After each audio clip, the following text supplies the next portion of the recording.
நம்ம சீரடி சாய்பாபாவை இப்படி வழிபட்டு வந்தோம் அப்படின்னா நிச்சயமாக ஒரு நல்ல பலன் கிடைக்கும். சீரடியில் பல ஆண்டுகள் தங்கியிருந்து பாலை நிலம் போன்று இருந்த அந்த பூமியை தன்னுடைய தவ சக்தியால் சோலைவனமாக்கியதோடு அங்கு வாழ்ந்து வந்த மக்கள் அனைவருக்கும் இறுதி வரை தனது நல்லாசிகளை வழங்கினார். அவரது தெய்வீக ஆற்றலும் ஞானமும் பாரதம் முழுதும் இருந்த மக்களை ஷீரடி என்னும் சின்னஞ்சிறிய கிராமத்திற்கு வரவழைச்சது.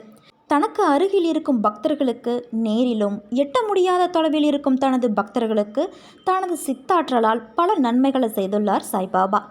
அப்படிப்பட்ட சாய்பாபாவை வணங்கும் போது என்ன நைவேத்தியம் செய்தால் என்னென்ன பலன்களை பெறலாம் அப்படின்னு தெரிஞ்சுக்கலாம். ஷீரடியில் வாழ்ந்த மகானான சாய்பாபா ஒருபோதும் தன்னை ஞானி என்றோ கடவுளின் அவதாரம் அப்படின்னோ கூறியது கிடையாது. அவரின் ஒரே சொத்து பக்தர்கள் அனைவர்கிட்டையும் பாரபட்சம் இல்லாமல் அவர் காட்டிய அன்பு மட்டும்தான்.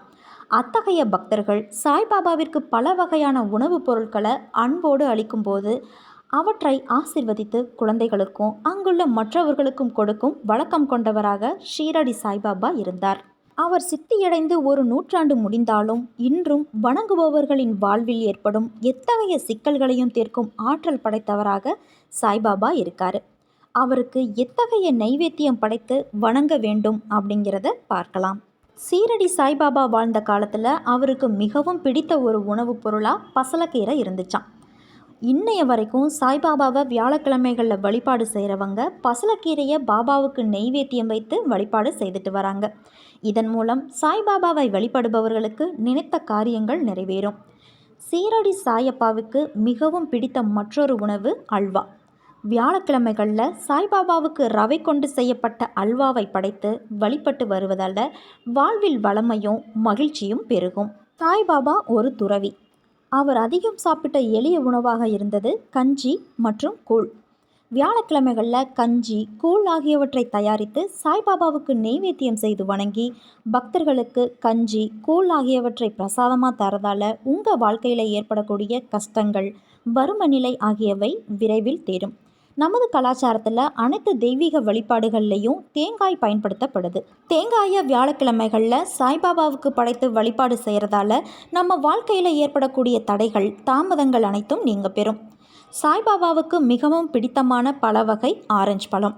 வியாழக்கிழமைகளில் வீட்லேயோ அல்லது சாய்பாபா கோவில்லையோ பாபாவை வழிபாடு செய்யும்போது ஆரஞ்சு பழங்களை படைச்சு வழிபாடு செய்கிறதுனால தரித்திரம் துரதிர்ஷ்டம் இது எல்லாமே நம்மளை விட்டு நீங்குவது மட்டும் இல்லாமல் நமக்கு நன்மைகள் பல உண்டாகும்.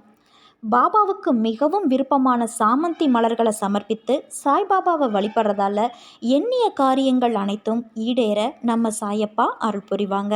சாய்பாபாவுக்கு அதிகப்படியான பக்தர்கள் இருக்காங்க. இதற்கு காரணம் இவர் யார் என்ன வேண்டினாலும் உடனடியாக நிறைவேற்றி விடுவார். சாய்பாபாவை நினச்சி நம்ம மேற்கொள்ளக்கூடிய விரதம் மிக எளிதானது. 9 வார வியாழக்கிழமைகளில் விரதம் இருக்கிறது நல்ல பலன்களை பெற்றுத்தரும். சீரடி சாய்பாபா அனைத்து பக்தர்களின் கடைசி நம்பிக்கையாக இருக்காங்க. கண்ணிமைக்கிற நேரத்தில் தனது பக்தர்களின் மிகப்பெரிய துன்பங்களை அற்புதமாக நீக்கிய சாய்நாதரின் விரத முறை வழிபாட்டு முறை மிக மிக எளிது. சப்ஹா மாலிக் ஏக் ஹை என்ற செய்தியை வழங்கிய சீரடி சாய்பாபா விதியை விட்டு விலகிய அனைத்து பக்தர்களின் மிகப்பெரிய நம்பிக்கை. பாபாவின் அரசவையில் பணக்காரர் ஏழை அனைவரின் பிரார்த்தனைகளும் அற்புதமாக விரைவில் நிறைவேறும். சாய்நாதர் தனது பக்தர்களின் மிகப்பெரிய துன்பங்களை கண்ணிமைக்கிற நேரத்தில் நீக்குவார். சாய்பாபாவின் அருள் பெற வியாழன் மிகவும் உகந்த நாள்.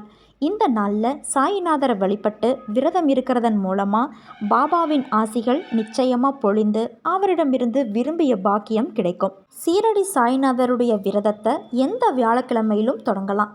தொடர்ந்து 9 வியாழன்கள் செய்ய வேண்டியது. பாபாவுக்கு விரதம் இருக்கக்கூடிய நாளில் பழங்களை நம்ம சாப்பிடலாம். இதோட நீங்கள் விரும்பினா டீ ஜூஸ் பால் போன்றவற்றை நம்ம உட்கொள்ளலாம். சாய்பாபாவை வழிபடுறதுக்காக வியாழன் அன்னைக்கு காலையில் குளிச்சுட்டு தியானம் செய்துட்டு முதல்ல விரதம் இருந்து சாய்நாதரை வழிபடணும். சாய்பாபாவினுடைய சிலையோ அல்லது படமோ வீட்டில் இருந்தால் அந்த படங்களை நல்லா தொடச்சிட்டு அதற்கு சந்தனம் குங்குமம் வைத்து பூக்கள் பழங்கள் போன்றவற்றை நிவேத்தியமாக வைக்கலாம். அதன் பிறகு சாய்பாபாவின் படம் அல்லது சிலையின் முன்பு சுத்தமான நெய் விளக்கை ஏற்றி மஞ்சள் நிற இனிப்புகளை பிரசாதத்தில் வழங்கணும். இதற்கு பிறகு சாய்பாபாவின் கதையை சொல்லி அதன் பிறகு ஓம் சாயி தேவாய நம அப்படிங்கிற மந்திரத்தை 108 முறை உச்சரிக்கணும். இறுதியாக பாபாவின் ஆரத்தி செய்த பிறகு பிரசாதத்தை மக்களுக்கு விநியோகித்து அதை நீங்களே எடுத்து சாப்பிடலாம். வியாழக்கிழமை தோறும் பிரசாதத்தில் பாபாவுக்கு கீரை அல்லது கிச்சடியை செய்து வழிபடலாம். இந்த 2 விஷயங்களும் பாபாவுக்கு மிக மிக பிடித்தமான உணவு. மிக மிக எளிமையான இந்த 9 வார வியாழக்கிழமை விரதத்தை நம்ம சாயப்பாவை நினச்சி சாயப்பாவை மனதார பிரார்த்தனை செய்து உங்களுடைய கோரிக்கைகள் நிறைவேறணும்னு சொல்லி கடைபிடித்து வரலாம். 9 வியாழக்கிழமை நிறைவடைவதற்குள்ளாகவே உங்களுடைய வேண்டுதல்கள் நிறைவேறும்.